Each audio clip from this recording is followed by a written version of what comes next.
एक इस हदीस दे ना दो माने मतलब बयान किए गए ने। खूब गुसल करे, अपने आप के लिए तसल्ली बख्श गुसल करे। एक तो ये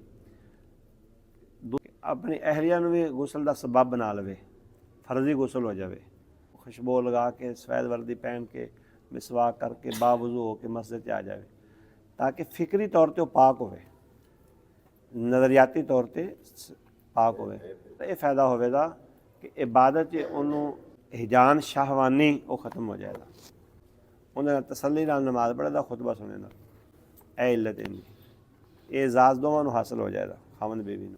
टाइम सही रखा ना उन्हें, ताकि जहनी तौर पर हिजान शाहवानी खत्म हो जाए और इबादत लज्जत आवे। उनके वास्ते एक कदम जो चुकता है ना बंदा, वो एक साल दे तहज्जुद दे कायम काम है, दूसरा कदम चुकता है तो एक साल दे नफल रोज़ा दे कायम काम है। इन्नी फजीलत है।